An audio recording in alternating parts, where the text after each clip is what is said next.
Welcome back to our channel friends. मैं सबका अपने चैनल स्टॉक्स फॉर लाइफ पे बहुत स्वागत करता हूँ। मॉडेस्टी फिल फैमिली डेफिनेटली बस मैंने आपको हमेशा से एक बात सिखाने और समझाने की कोशिश की कि प्रॉब्लम पे नहीं, सोल्यूशन पे फोकस करें। मार्केट अपने आप में मिस्टीरियस है, अनप्रेडिक्टेबल है, लेकिन लॉन्ग टर्म इन्वेस्टर हमेशा लंबी अवधि में जीतते ही हैं। इसी बीच में गैस हमेशा मार्केट नेगेटिव न्यूज़ को, पॉजिटिव न्यूज़ को पहले से डिस्काउंट करता है। तो गैस अभी की सबसे बड़ी ब्रेकिंग अपडेट हमें देखने को मिल रही है सीपीआई इन्फ्लेशन को लेकर, लेकिन गैस उससे भी बड़ी ब्रेकिंग अपडेट इधर पे ये है, गवर्नमेंट का गैस जो खजाना है ऑल टाइम हाई लगभग जाता हुआ देखने को मिल रहा है, जो अपने आप में गैस काफ़ी हिस्टोरिक है। और long term Indian equity market में गैस अगर आप बिलीव करते हैं तो मार्केट में जो पैनिक होती है, गिरावट होती है, उससे आप बिल्कुल पैनिक ना होंगे। और गैस ऑफकोर्स मार्केट में जो न्यूज़ होती है उसका इम्पैक्ट क्या पड़ेगा इकोनॉमी में, भारतीय शेयर बाजार में, इसको बहुत ही सरल भाषा में समझना अपने आप में एक हुनर वाली काम होती है। तो बहुत ही सरल भाषा में गैस अभी के टाइम जो सबसे बड़ी अपडेट हमें देखने को मिल रही है उसको हम डिकोड करेंगे। हम चैनल फर्स्ट टाइम होंगे सब्सक्राइब कर सकते हैं इस तरह क्वालिटी कंटेंट को सबसे पहले एक्सेस करने के लिए। Now without dealing any for time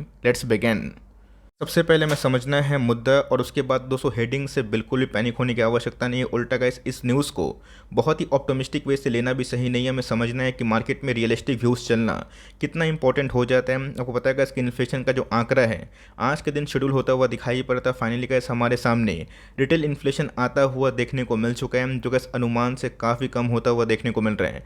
मैंने गाइस फ्राइडे सैटरडे को अपडेट किया था कि कैसे गवर्नर साहब ने साफ साफ हिंट दे दिया है कि इस क्वार्टर, इस अक्टूबर में जो इन्फ्लेशन के आंकड़े आएंगे 7% से कम आएंगे। और गैस आरबीआई का जो वो प्रोजेक्शन था एग्जैक्टली हिट होता हुआ देखने को मिल रहा है, जो गैस गिर के 6.77% होता हुआ देखने को मिल रहा है। मतलब गैस जो हमने सुई दिया था, जो हमने गैस वैक्सीन छोड़ा था, क्या करके रेट हाइक करके उसका इम्पैक्ट अभी के टाइम में इंडियन इकोनॉमी में पड़ता हुआ देखने को मिल रहा है। और सरप्राइजिंगली गाइस जो हमने आशा किया था एग्जैक्टली उसी के लगभग हमें इस बार रिटेल इन्फ्लेशन देखने को मिल रहा है, जो आरबीआई के टॉलरेंस बैंड से तो ज़्यादा है। लेकिन यस, आने वाले कल में गाइस इसमें भी हमें गिरावट और देखने को मिलेगी, जिसकी वजह से गाइस महंगाई पे हम लोग आराम से काबू पा सकते हैं, जैसे गाइस हमने कोरोना वायरस में काबू पाया था। अच्छे से पता है गैस कि अपने आप में ही सितंबर क्वार्टर में 7.41% के आसपास ही आंकड़े हमें देखने को मिले थे। और उधर पे गैस रेट हाई को लेके सब जगह चर्चा होता हुआ दिखाई पड़ा। 15,200 के आसपास गए जब निफ्टी था, वहाँ पे फेडरल रिजर्व ने रेट हाइक करना स्टार्ट किया और उसके बाद गैस 4% तक गया सरप्राइजिंगली। लेकिन मार्केट ने गैस 18,000 का लेवल को छुआ। मतलब क्या हुआ, मार्केट गैस हमेशा फ्यूचरिस्टिक व्यू को लेकर चलता है कि आने वाले कल में प्रॉब्लम का सलूशन है या फिर नहीं। तो एक्जैक्टली गैस जो हमने एंटिसिपेट किया था ये बहुत ही सुखद नंबर हमें देखने को मिल रहा है। इसका मतलब आरबीआई गवर्नर ने जो बीच में गैस एक इवेंट हुआ था जहां कमेंट्री दी थी, एग्जैक्टली गैस 7% के नीचे वही हमें देखने को मिल रहा है। मुझे आशा है कि आने वाले मार्च तक गैस ये आंकड़े हमें 6% से भी नीचे देखने को मिलेंगे। जब कोर्स गैस आरबीआई का जो टॉलरेंस बैंड है 4 से 6% के आसपास है, उससे ज़्यादा तो है। लेकिन यस, हम लोग धीरे धीरे गैस ये महंगाई जैसा जिद्दी चीज़ को अपने वश में काबू में कर ले रहे हैं। इसके पहले भी आपको पता है कि यूएस का जब सीपीआई इन्फ्लेशन का आंकड़ा आया था, कैसे गैस यूएस ने 2 साल में सबसे बड़ा एक दिन का गेन विटनेस किया था, नैस्डैक 6% भागा था। और उसी समय गैस आप समझ सकते हैं कि जो फेडरल रिजर्व ने या फिर आरबीआई ने जो रेट हाइक कर करके ऑफकोर्स लिक्विडिटी छीना तो ज़रूर है, बट इसका जो इम्पैक्ट था वो भारतीय मार्केट में गैस पॉजिटिव होता हुआ देखने को मिल रहा है। तो बहुत लोग मुझे पूछेंगे कि सर जो टॉलरेंस बैंड है 4 से 6% के आसपास, उसके नीचे या फिर उसके लगभग कब तक देखने को मिलेगा। तो सीले से गैस अपने आप में ही एक बहुत बड़ा ब्रोकरेज फर्म हमें देखने को मिलता है, एजेंसी है, उसने बताया गैस कि इन्फ्लेशन आने वाले मार्च तक इसको हम लोग आराम से काबू कर सकते हैं। मतलब गैस इक्विटी मार्केट में अगर आप टिके रहेंगे, ऑड्स में भी, इवेंट्स में भी, ख़राब टाइम में भी, गुड टाइम में भी, तो लॉन्ग टर्म इन्वेस्टर गैस कभी भी नहीं हारता जनरली। लेकिन ऐसा अगर आप हमेशा शॉर्ट टर्म में बॉटम फिशिंग करने की कोशिश करेंगे और सोचेंगे कि हमेशा इकोनॉमी ख़राब हो गई है, ये सही नहीं है। तो ऑफकोर्स गैस में थंबनेल में क्या लिखा है, लॉटरी लग गई, तो ऑफकोर्स इसका सेंस है। तो ऑफकोर्स अब जो गैस एक्चुअल न्यूज़ एक और आ रही है उसको फटाफट चेक कर लेते हैं। ये गैस हमने ये देखा है कि खेल के मैदान में या फिर कहीं और ही रिकॉर्ड टूटता हुआ दिखाई पड़ता है, लेकिन इसी बीच में गैस जीएसटी कलेक्शन का जो रिकॉर्ड है ये भी टूटता हुआ दिखाई पड़ रहा है। आपको पता है कि लास्ट महीना का जो जीएसटी कलेक्शन है ये रिकॉर्ड तोड़ हाई पे हमें देखने को मिल रहा है, जहाँ पे गैस अक्टूबर 2022 की बात की जाए, जब से जीएसटी लॉन्च हुए, ये अपने आप में गैस सेकेंड हाईएस्ट कलेक्शन हमें देखने को मिल रहा है, जो अपने आप में गैस 1.5 लाख 1 करोड़। मतलब अगर आप देखें 1.51, ये अपने आप में गैस एक बहुत बड़ा फिगर होता है। मतलब गैस जो गवर्नमेंट का तिजोरी है, जो गवर्नमेंट का खजाना है, जीएसटी कलेक्शन से, जीएसटी रेवेन्यू से ये भरपूर भरता हुआ दिखाई दे रहा है। बाद दोस्तों जब से जीएसटी लॉन्च होता हुआ देखने को मिल रहा है, उसके बाद अगर आप देखें अप्रैल 2022 में ये गैस सबसे उच्चतम रिकॉर्ड तोड़ पारा हमें देखने को मिला था। और उसके बाद दोस्तों अभी के टाइम में ये बहुत ही बूस्ट होता हुआ देखने को मिल रहा है। इसका मतलब क्या है, मतलब साफ है कि जो जीएसटी है और जो कलेक्शन बहुत ही तेज़ी से बढ़ रहा है, इसमें कैसे इन्फ्लेशन भी है, मैं इधर पे नोट कर दूँ। लेकिन यस, आपको समझ में आना चाहिए कि ऑफ कोर्स बहुत लोगों का इस पहले जीएसटी का कॉन्सेप्ट समझ में नहीं आ रहा था, बट जैसे जैसे गैस जीएसटी फैमिलियर होते जा रहे हैं, पोर्टल काफ़ी सुखदायक, बहुत ही आसान वे से बढ़ते हुए देखने को मिल रहे हैं। बहुत सारे बिजनेस के न्यू रजिस्ट्रेशन हमें देखने को मिल रहे हैं, जहाँ पे गैस बिजनेस कमाई कर रहे हैं तो ही जीएसटी भर रहे हैं। इसका मतलब ये है कि सीधा गैस इकोनॉमी को डेमोन्स्ट्रेट कर रहे हैं कि कैसे भारतीय खजाना धीरे धीरे बढ़ता हुआ दिखाई पड़ रहा है। और यही रीज़न है कि पिछले कुछ समय से डिस्पाइट ऑफ मेनी और चैलेंजेस नेगेटिविटी, मार्केट अभी के टाइम 18,000 के आसपास है। बहुत लोग आपको हमेशा नेगेटिव न्यूज़ से उलझा के रखेंगे। वैसा नहीं कि उस बात में दम नहीं है, ऑफ कोर्स दम है, लेकिन आपको समझना पड़ेगा कि उस नेगेटिविटी में भी आपको पॉजिटिविटी ढूंढने की आवश्यकता है। बिकॉज अगर आप 20 साल का हॉरिजन रखते हैं, हमेशा का इस मार्केट आपके फेवर में नहीं रहेगा, न्यूज़ हमेशा कुछ ना कुछ नेगेटिव होगी। लेकिन याद रखिएगा, इकोनॉमी सही चलेगी जैसे कि अभी के टाइम चलता हुआ दिखाई दे रहा है।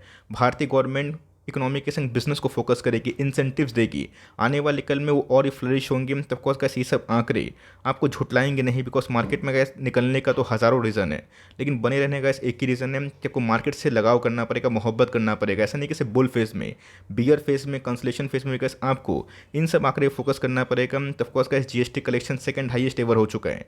इन्फ्लेशन की बात कीजिए, हम धीरे धीरे काबू पाता हुआ देखने को मिल रहा है, मार्केट गिर जाएगा। तो आप क्या कर सकते हैं? कुछ नहीं कर सकते हैं। तो सीधा गैस फॉर्मूला क्या है?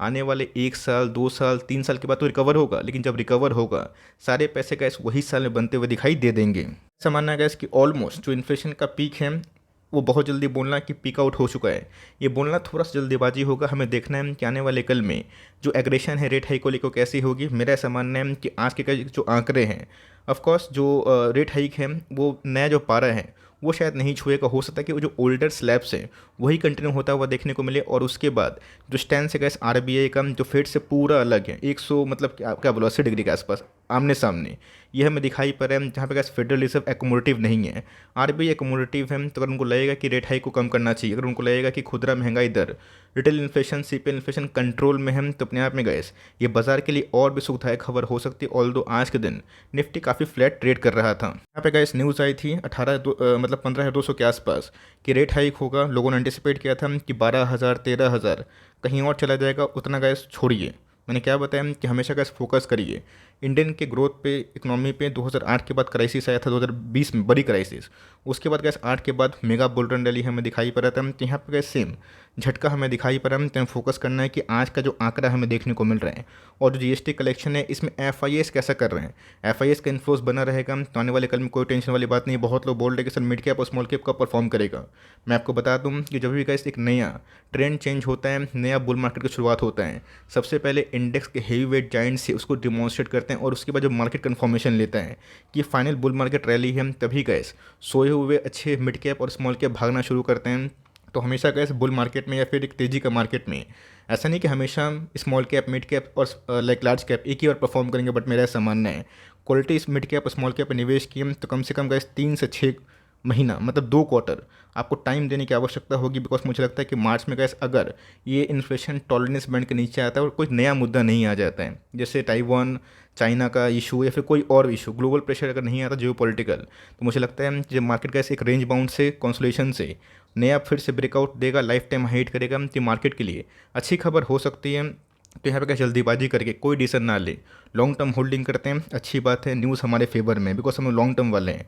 सीपीआई इन्फ्लेशन कंट्रोल में हो चुका है, GST collection almost second highest level पे है, रिकॉर्ड तौर पारा पे हमें देखने को मिल रहा है। अब देख लेते हैं गाइस कि इस न्यूज़ का इम्पैक्ट कल के दिन बाजार पे कैसा पड़ता है। ऑलरेडी गाइस मार्केट इसको लेके पहले से ही चल रहा था, इसी की वजह से आज मार्केट बहुत नहीं गिरा। बिकॉज आरबीआई का जो प्रोजेक्शन था वो 7% के नीचे ही था। तो एक्जैक्टली उसी एस्टिमेट पे नंबर्स हैं। तो ऑफकोर्स ये न्यूज़ आपको कैसे लगी और आपका आउटलुक क्या है ज़रूर बताइएगा। बिकॉज मैंने क्या बताया कि आपको नेगेटिविटी में भी कुछ कुछ पॉइंट को फोकस करना है। इकोनॉमी सही चलेगी तो आज नहीं तो कल दोस्तों शेयर बाजार में भी रौनक होगी। बहुत सारे पोर्टफोलियो के स्टॉक परफॉर्म भी नहीं कर रहे, बट मैं एक ही बात बोलूँगा, अच्छी कंपनी है, अच्छे बिजनेस मॉडल हैं, हाई कैश रिच बिजनेस हैं, लो डेट है, इसको होल्ड करें। और छोटी मोटी गिरावट में अगर आप पैनिक करेंगे तो सही बात नहीं है। वैसा नहीं कि इस न्यूज़ के बाद मार्केट में करेक्शन, गिरावट या फिर थोड़ा सा लाइक प्रॉफिट बुकिंग नहीं आएगा, आता है ऑफकोर्स एक मौका होगा। तो ये छोटी सी अपडेट अगर वीडियो सही लगी तो प्लीज़ लाइक करके इनकरेज करें। चैनल फर्स्ट टाइम होंगे सब्सक्राइब करके बेल आइकन को प्रेस करना भी ना भूलिएगा। तो गाइस मिलते हैं जल्दी ही, तब तक के लिए bye. Thanks for listening friends, God bless you all.